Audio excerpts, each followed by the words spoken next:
trust? Trust is derived from the Latin word fides, which means confidence and also security.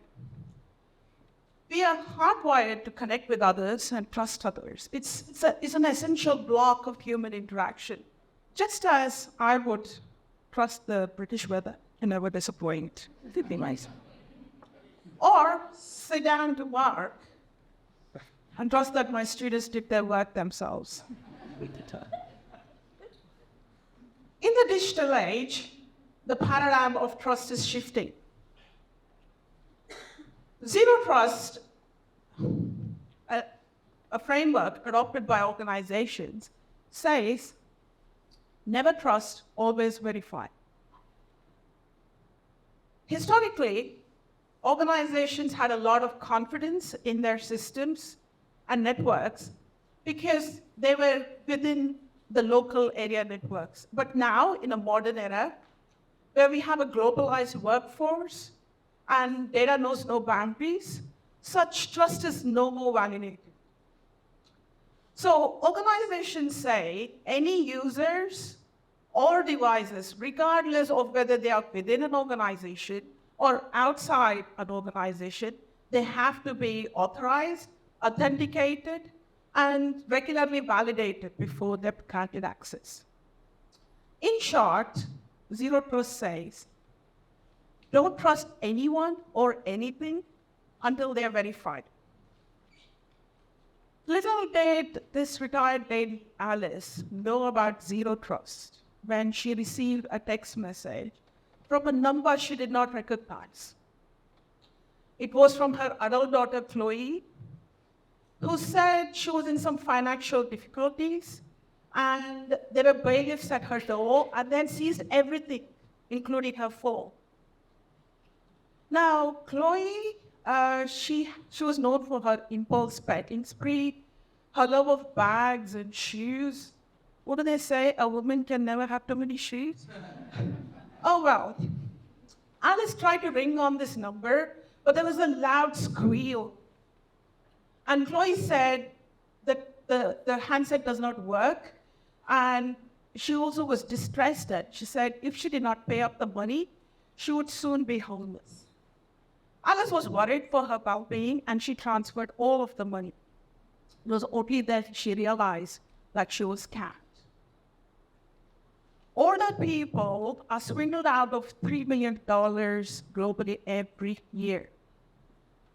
Scammers, they pretend to be victims' family members and are in distress and usually require cash. And banks, they want evidence that victims took reasonable steps to quit these scammers before they handed out their money. A quarter of the silent generation, they fall into scams. They're wiped out of their life savings. They're duped in romance scams or lottery scams and other scams. One might think that this is because the older generation are more inclined to trust, and hence they're betrayed more easily. And scams only happen for people who aren't savvy online. Surprisingly, at the other end of the spectrum are the Gen Zs. The number of online scams for those aged 20 and younger actually rose by 150% over the last 3 years. Let us look at Joe, a teenager who received a text message from a girl who was interested in him and wanted to know him. Joe was elated, and they soon started a chat. They began to get close, and the chat started to get intimate. And to Joe's shock one day, she sent a naked picture of herself and said it was his turn to send his picture. Now, Joe really liked this girl. He was enjoying the attention. Right? He didn't want to disappoint her. He didn't want to lose her. So he sent an explicit image of himself. It was then the chat became him. It was actually fraudsters at the other end. And they started to mock Joe. And they started to blackmail him. And they said if he did not pay up the money, they would send the chats and the picture to his family and friends. Joe was devastated. Sadly, he took his own life. And he then left behind a suicide note, saying how embarrassed he was for himself and his family. But even a seed of not to trust saved this life. We would have prevented this tragedy.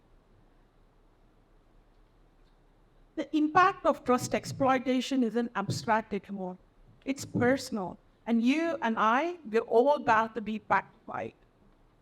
Every single day, we are subject to cookies. Not the chocolate chip ones. The ones that pop up on your web page every day. This is a notification trying to tell you that the page is tracking you and asking your permission to agree to let it happen. The websites even provide a cookie policy, which is about 20 pages long and smallest of read. Let's be honest, how many of us read it? Companies are leveraging the use of these cookie banners for their own gain, but they're not able to demonstrate how they're collecting consent and how they're collecting customer data. Many companies, even large corporations, have actually paid fines in over $1 billion due to non-compliance. This is an issue from a user perspective, also a regulatory perspective, because it creates a concern for accountability. By clicking on accept all, which seems to be the easiest thing for all of us to do, we're actually giving away our data to thousands of vendors. Is it because we trust these organizations, the custodians of our information, to use the power they have? But unfortunately, organizations are misusing this and using it for data monetization. The digital age has plagued our society, not only with mistrust and scams, but also with disinformation. Disinformation is not only inaccurate, but it sets to deceive and is usually spread in order to cause serious harm. In many elections around the world, earlier, politicians went around saying how good they were and why somebody should vote for them. Now they leverage disinformation campaigns to spread false stories, to undermine the opponents and say how worse off they are. We know of many politicians who actually use the power of social media platforms to spread propaganda and manipulate public opinion. In more severe cases, the manipulation of public opinion has actually led to tragedy. In several regions of India, the very, very fast spread of fake news actually caused unprecedented mob violence and lynchings. If they all not stop, the first thing, to not trust and verify.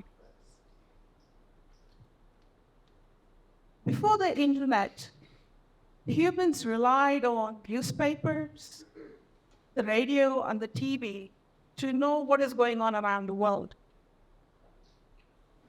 But with the rapid digitalization, the way we communicate, the way we interact has all changed dramatically. And now it's just not technology. It's not fake technology.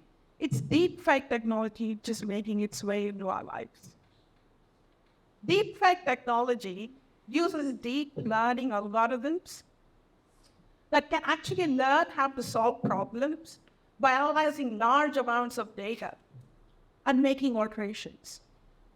So they can actually cause synthetic media that can mimic a person's behavior and voice with remarkable accuracy.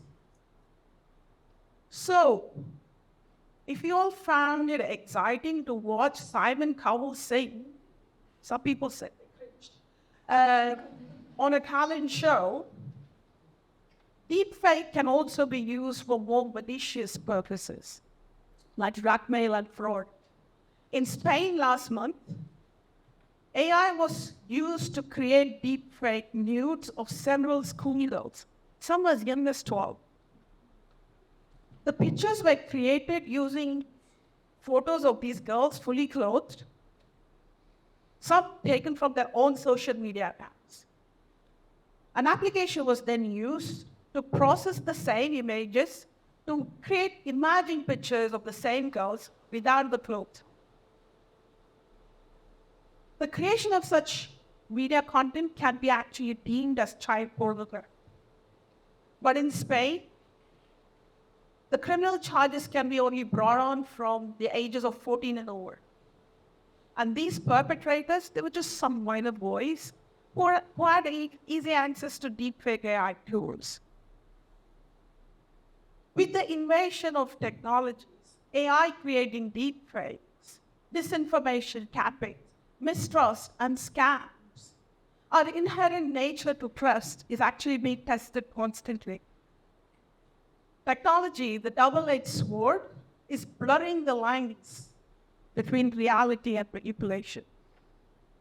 Deepfake is actually underscoring our fragility of the trust. Where seeing is no longer believing. In a landscape where anyone can create the truth, how do we discern the real from the manipulated? Where do we draw the line of trust?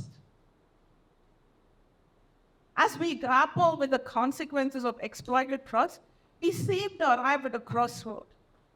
On the one hand, there is our inherent nature to trust. On the other, the zero trust, which is saying, verify it first. How do we live in a world so manipulated? That is clearly an issue for all of us here that needs to be addressed. According to a study by IBM, 95% of cybersecurity breaches were caused by a human error. In other words, if the human error was somehow eliminated entirely, 19 out of 20 breaches would not have occurred at all. To err is to human. But to prevent those errors with the right knowledge, awareness, and insights is also human.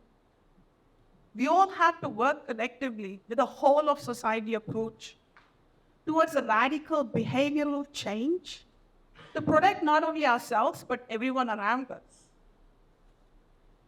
With digital transformations and emerging technologies, the zero trust approach has become paramount for safeguarding and empowering us to prevent any data breach or attack. We all have to forge a new kind of trust, a zero trust that is built on authentication, resilience, and collective responsibility. If I can leave you here with one thing today, before you trust, always with heart. Thank you for listening.